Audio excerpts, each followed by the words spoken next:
Tapi ya itu tadi, kembali lagi kalau kalian mau pakai ABS, kalaupun nanti misalkan pas balapan itu sasisnya yang pecah atau yang depan ini FRP-nya pecah, berarti kan kalian harus siap untuk mengganti dengan sasis yang baru. Kayak gitu. Kalau ganti sasis yang baru, otomatis waktu yang dibutuhkan lebih lama lagi.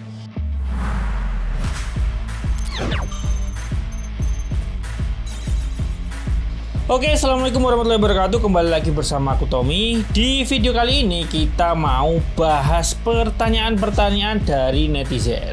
Yes, di segmen yang nggak tahu aku namanya apa. Tanya dong bang, yes, gitu aja ya.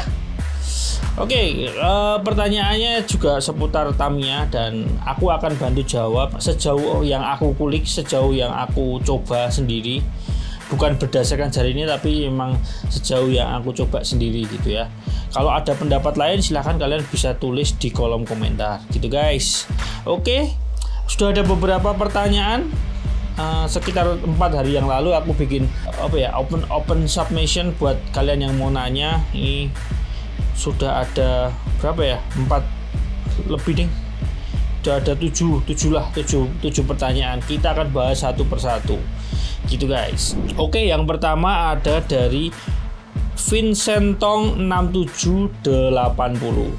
Nah, dia komen di YouTube community gini, STB Plus lompat miring kanan atau kiri atau serong kanan atau kiri itu kenapa ya? Nah, ini sejauh aku main STB, terutama yang paling sering itu aku main di kelas all brand cross, all engine maupun all brand cross Mabuchi.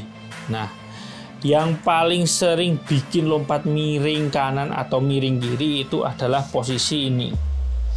Nah, rem roller nih, rem roller di bawah ini, rem roller di bawah ini. Nah, yang rem yang roller yang ditaruh di bawah ini tuh kalau biasanya ya, kalau satu aja lebih panjang ke bawah gitu bisa mempengaruhi lompatan entah ke kiri atau ke kanan, tergantung lebih panjang yang mana gitu guys. Terus ban, nah ban ini kalau dia sepeleng kayak gini nih, sepeleng tuh kayak ke kiri ke kanan gini, nah kayak gini itu juga bisa mempengaruhi lompatan, kurang lebih kayak gitu guys.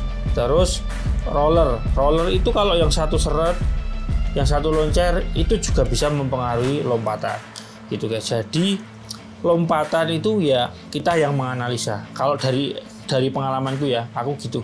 Jadi tak coba dulu, ini udah sama, kok masih kayak gitu, coba bannya cek lagi, kok masih sama gitu, rollernya ya enggak sih, rollernya satu loncer, satu seret enggak sih, satu ngerem enggak sih, gitu guys.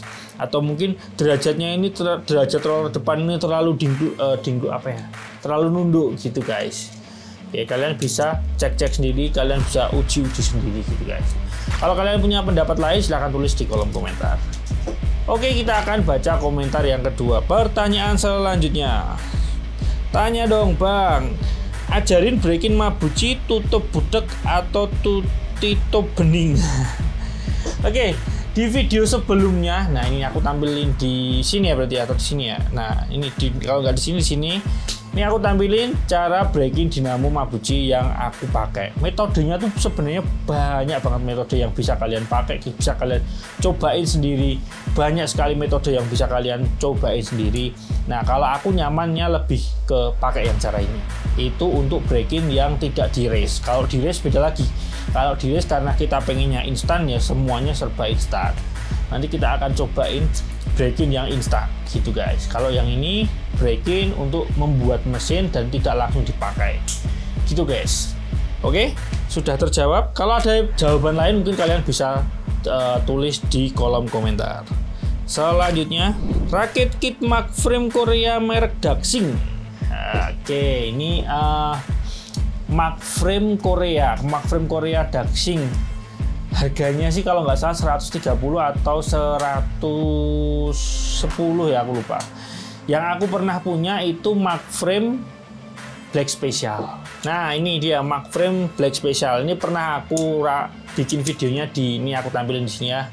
Ini pernah aku bikin videonya, dan dari semua replika itu yang menurutku yang mendekati, maksudnya dari segi bentuk dan lain-lain gitu, yang mendekati ke Tamiya memang merek Daxing dan merek Cruise.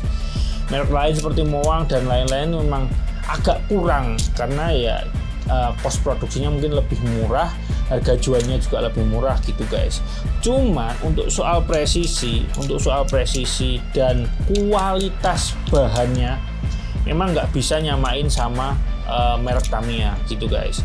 Kayak misalkan velg itu biasanya gampang banget dol velg, terutama dipakai buat RPM tinggi itu gampang banget dol. Makanya kalau aku disuruh milih rakit Daxing atau rakit Tamiya, ya aku mending rakit Tamiya aja. Ini juga Tamiya itu jauh lebih presisi, dipakai juga enak, tidak ada suara krek gitu kalau dipakai. Kalau Daxing itu nanti kalau udah dirakit suaranya tuh kayak suara apa ya, suara kasar lah, pokoknya suaranya kasar gitu guys. Oke, kalau kalian punya tanggapan lain silahkan tulis di kolom komentar. Kita bahas pertanyaan selanjutnya.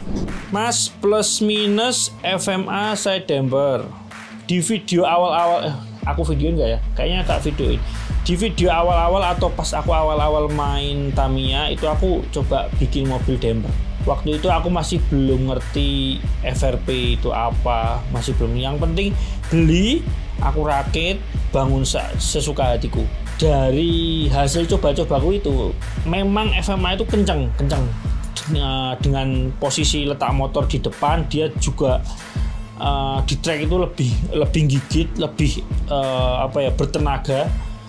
Tetapi karena tidak ada opsi part HG atau karbon ya, jadi FMA itu kalau aku sih nggak rekomen, karena yaitu kalau misalkan kalian mau pakai damper, misalkan yang pecah itu bukan FRP tapi yang pecah itu sasisnya, kan masa iya kalian harus bongkar semua dan pindah ke sasis yang baru gitu guys, dan tidak efisien sih menurutku.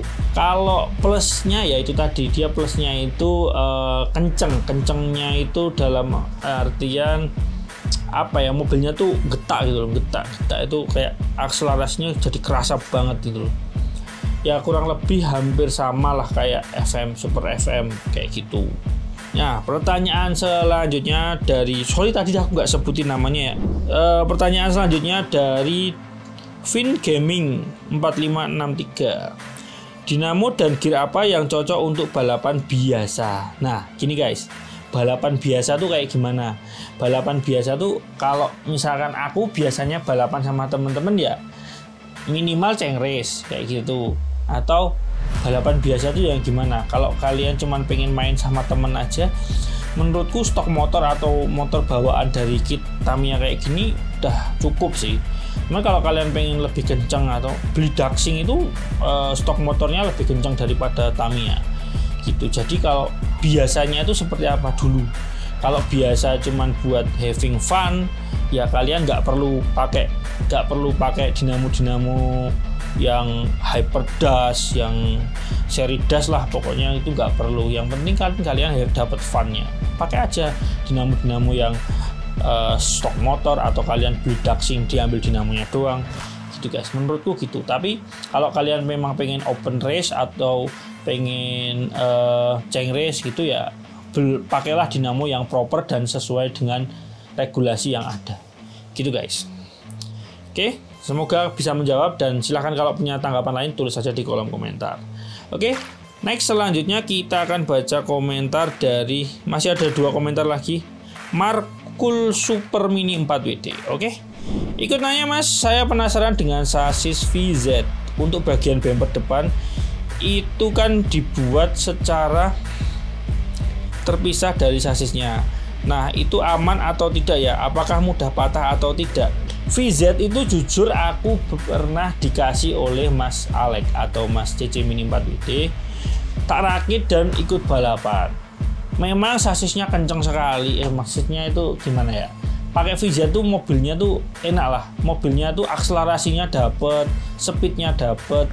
Cuman kekurangannya adalah gampang nyantel, karena dimensinya yang lebar itu gampang bikin dia nyantel setelah melewati lompatan atau slope kayak gitu. Pas mendarat dia gampang nyantel. Nah ini aku ada contoh. Nih, ini sasis VZ. Bagian depannya ini terpisah. Nah, kalau kamu tidak memasang baut di sini, ini kan ada lubang bautnya nih.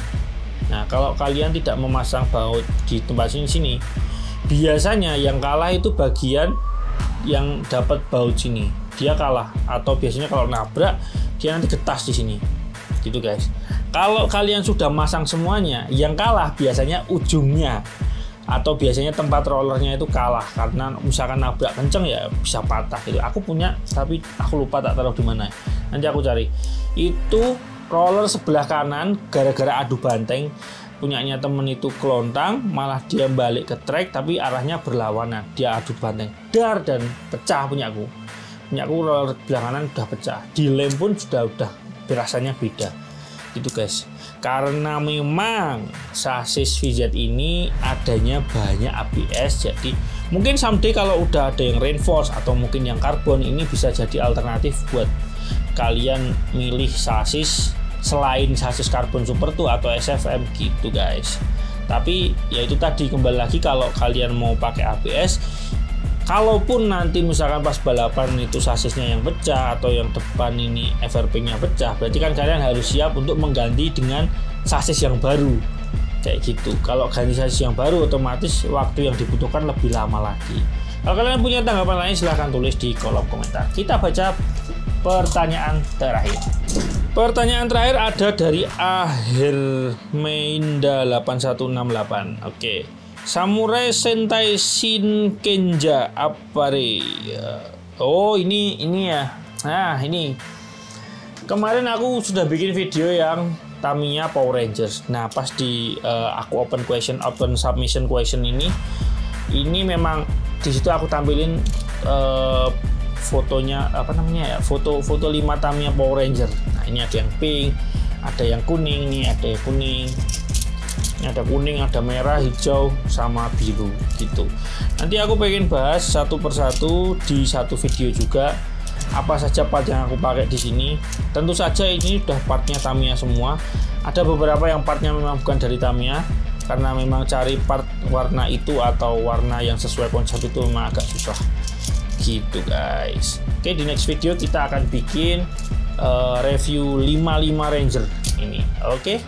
Terima kasih buat kalian yang sudah ngasih pertanyaan. Terima kasih juga buat kalian yang sudah nonton dari awal sampai akhir. Semoga konten ini bermanfaat dan semoga makin lucu di lintasan.